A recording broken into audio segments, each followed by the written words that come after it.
Teacher லவ்ஸ்ன்ற நிறைய என்டர்டெயின்மெண்ட்டான videos இருக்குது. எல்லாருக்கும் கண்டிப்பாக பிடிக்கும். ஸோ சேனலை மறக்காமல் சப்ஸ்கிரைப் பண்ணி வச்சுக்கோங்க அண்ட் பெல் பட்டனையும் அழுத்தி வச்சுக்கோங்க.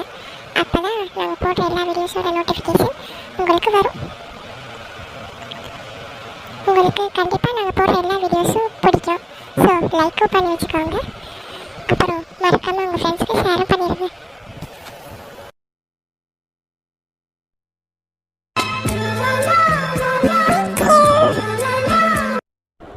Today we are going to start reading this book. So this is the first day of reading book journey.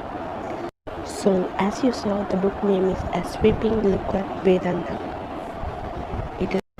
Today we are reading the first section of this book. So followed by each weekend we will be start reading one by one each sections of this book. So the first section of this book, the title name is Logic and Science of Religion.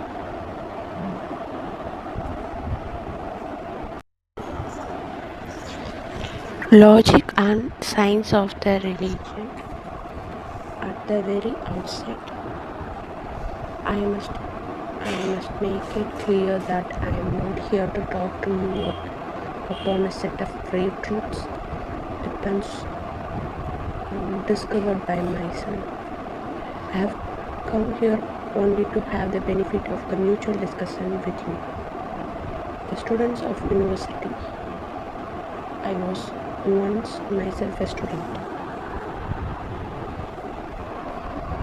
Later on, it changed that I came across some of the great living master of our psychology, who were not only well versed in textbook but also had made those truths in the vital of their life. They have, I must add it, to a large extent convinced me that the value of the life which I used to live in my university days were not very healthy and wise.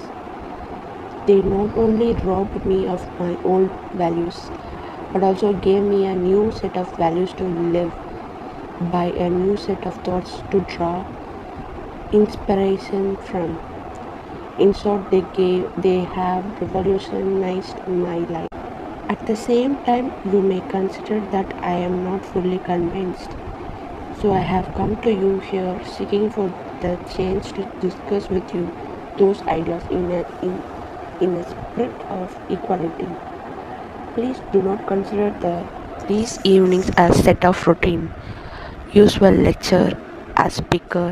I have not come to you to thrust upon you any original ideas of mine as a priest would from his pulpit. I have no original thrust to declare. I have only to repeat to you the words of great masters as they have taught to me. I shall talk only on those points which I have digested. In short, I am here tonight to act as an agent between the old times master, born in an age of blind belief in the great psychological declarations of the ancient textbooks, and you, the modern generation brought up in an age of science and logic. It is with these ideas in mind that I suggested that our talks shall be friendly and quite informative in a spirit of thick friendship. I am acting here only as an interpreter between the seeker of ancient wisdom and the seeker of modern knowledge. As far as I could see, what the Pandit are talking to us in the dead language of the scriptures, and what the modern thinkers are talking to us in the living language of science, are both revealing almost the same. Only we who are educated exclusively in the modern language of science cannot understand the dead language of scriptures. In this, our ignorance or our incapacity to understand the great seers where they discuss the scriptural contents lies the script of our despair, despair with religion. As an example, we could conveniently take the of repeated idea in the Vedanta that the name and the form constituting the world of our perception are nothing in fact but pure energy, Chaitanya as they call it. That the name and the form are superimpositions upon the homogeneous, all pervading wisdom light. Chaitanya is almost explained to us in the modern language of psychicists, where they declare that matter is nothing but the energy in motion. The exact parallel is seen again in the Tantric school of belief, where they explain that in the absolute reality there happened a spandam or distributions where the gross form of plurality emerged out of it. Thus the modern physicist with his discovery of the electrons and protons seems to be talking almost of the same truth as the compiler of yoga has done in the ancient times.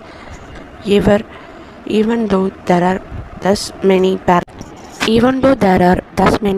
between the ancient declaration and the modern experimented truth, we as a student of pure reasoning cannot at all accept or digest the scriptural content where when explained to us by the Pandit in their ancient terminologies.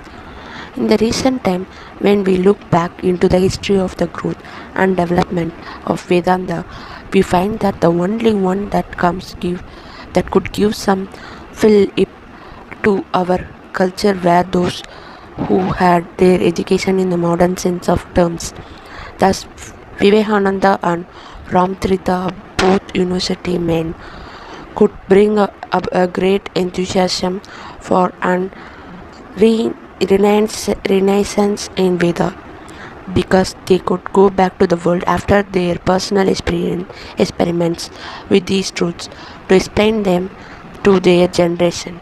The content of scriptures are always welcome when explained or restated in clear language understandable to the people. It becomes now evident that the disinterestedness of our modern men with regard to religion is not because of the futility or hollowness of science of religion as such, but because of their incapability to understand the great textbook of religion in the world. When I saw the modern man, I don't mean merely the Indian or the Hindu. This difficulty of accommodation the old ideas in the new brain is felt by the faithful of all the established religions all over the globe today. Now then the question is, could we, children of present, make a thorough study of ancient ideas and come to discover in them a parallel to the knowledge we have acquired through inquiry and objective experimentations? It is in spreads that we shall have our discussion here. Again, it was in this spread that we announced the theme as an inquiry into the absolute reality through logic and science. In the past, men had larger share of hearts in them than the head, and consequently, there was more faith than rational thinking. It is even today noticeable that in our country or society where intellect is not predominant, that society or nation lives on emotional or the heart. For example, in India, it is well known that the South is much more intellectual than North. I, as a sannyasi, had been personally experiencing the difference in the attitude of the northerner and the southerner towards the sacred robe than I wear. In the north, we experience that our brothers are ready to worship and respect a Mahatma just because and merely because the individual is clothed in the sacred garb. It is to them more a question of faith, a problem of heart, while in South, highly intellectual as the society is, they seem to accept everything with the French reservation. Frenchman, it is said that everyone for a criminal unless otherwise proved. Similarly, in South India, a sadhu is looked down upon with suspicion until otherwise proved. Thus, wherever there is an intellect development more than the heart, their critical acumen and severity of judgment becomes predominant. The ancient generation seem to have had a more developed heart than the head. To them, any truth is absolute and fully acceptable just because the ancient disease said so. The day of probate are no more with us. Today, even if the prophet or God Himself were to walk in for a cup of tea and tell us all about the truth directly, we shall not accept him or his words unless he produces for us experimental data on logical reasoning. That is the spirit of the age we live in. Man has grown out of his heart and has come to live as an intellect. Thus, today, if the youth of your world refuses to accept religion when it is based merely upon the heart, it is not a thing to be condemned, but rather a great fact at which the world is to be congratulated and the age to be applauded.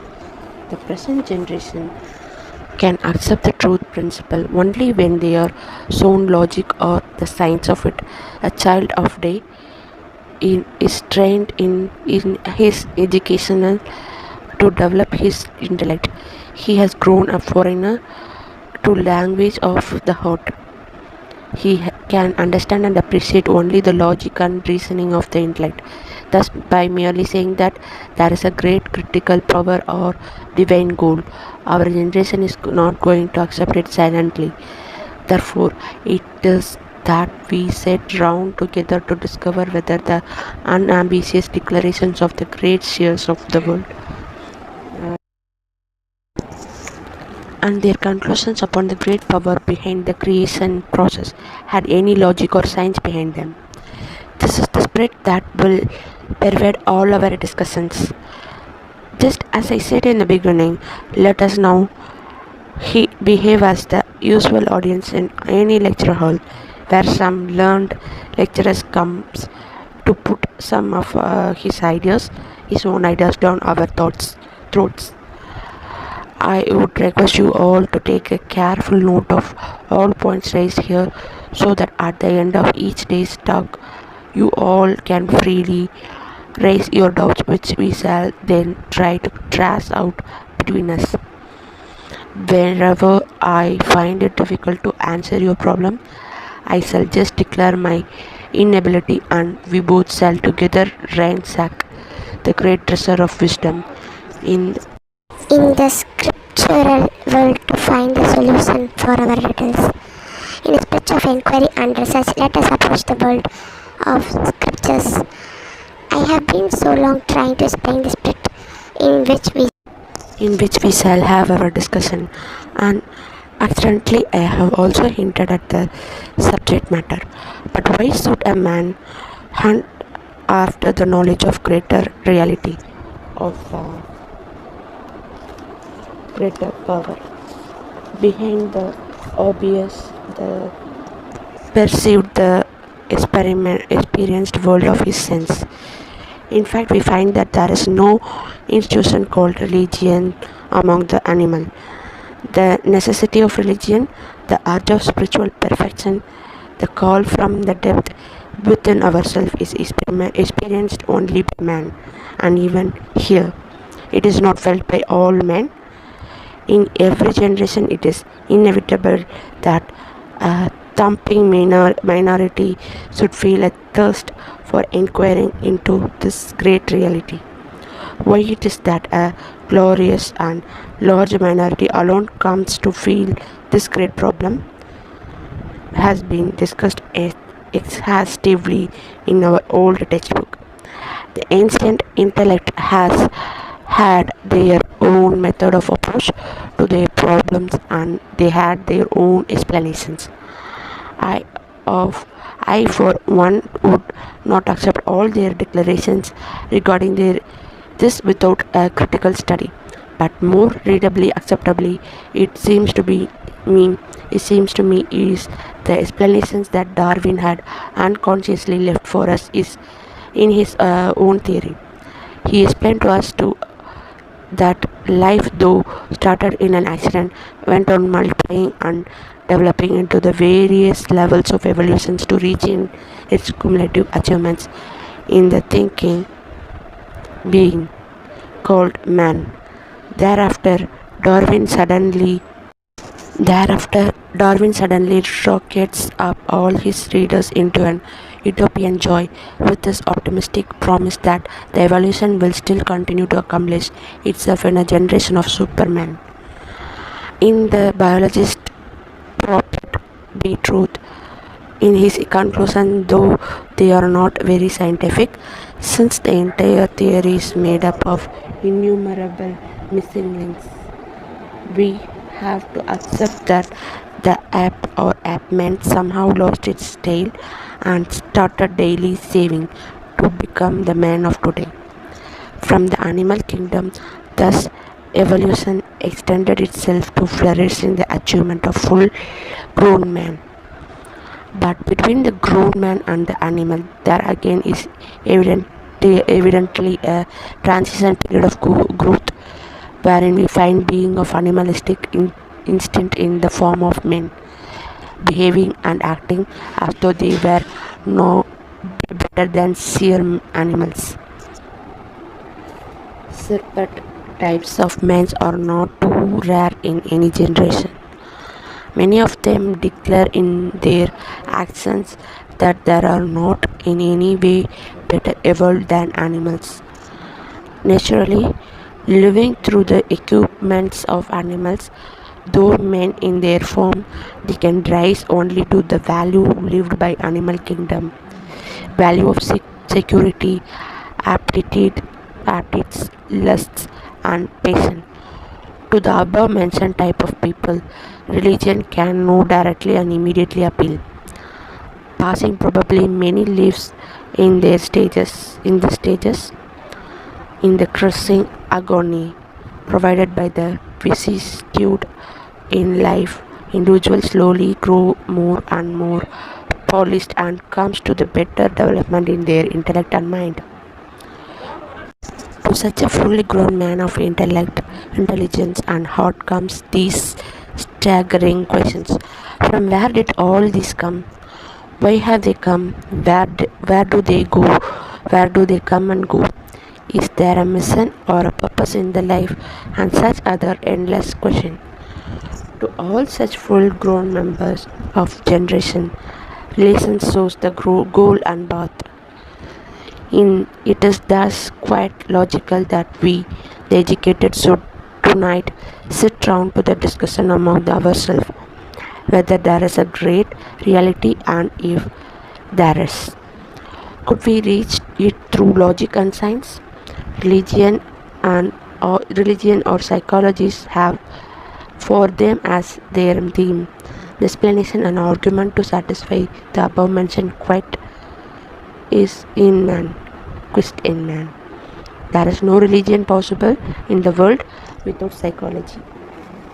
And psychology always tries to explain us the world in which we live and our place in the scheme of things. Here we must warn ourselves of fundamental difference between the concept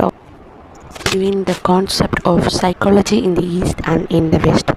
The West being extravagant in their outlook towards life. To them, psychology is also, to a great extent, an objectified science. them, psychology point of view of life. To them, psychology point out a view of life. In the West, we find their very ideal view changing from psychology to philosopher, and with the passing of every 10 years, they step in a new propellant with the new psychology. In the East, psychology means something more than an attempt to show a view of life. For the Aryans, that is more practical of men that ever came down to grace the face of globe. To them, a philosopher, however great he may be, was not accepted just because of his view.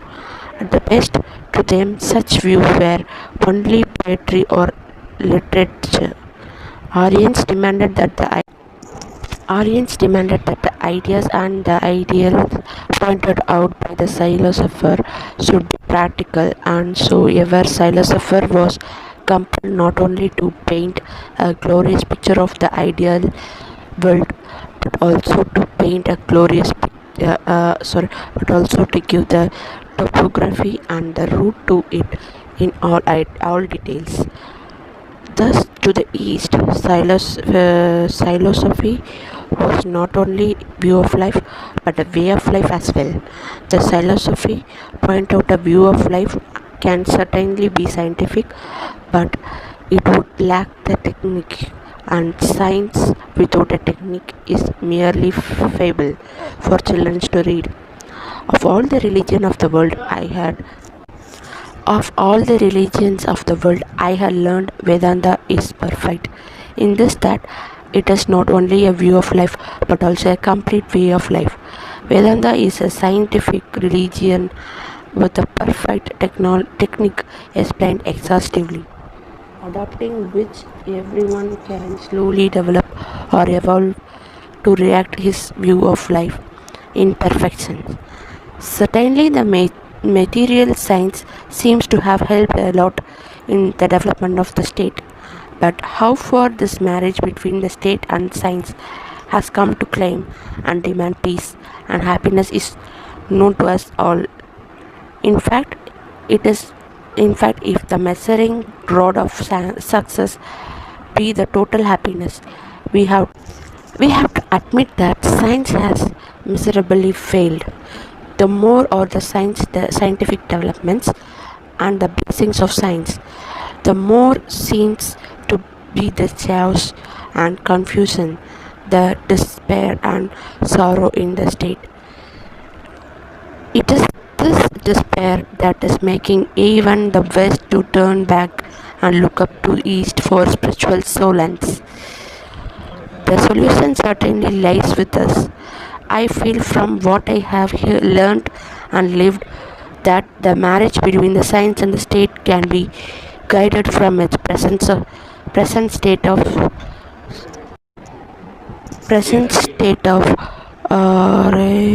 secure degradation to the hall of spiritual joy only through the blessing of religions. Not any religion pressed upon us through our ideal faith, but a religion that we must understand for ourselves through it. It's our logic and science through the intellect.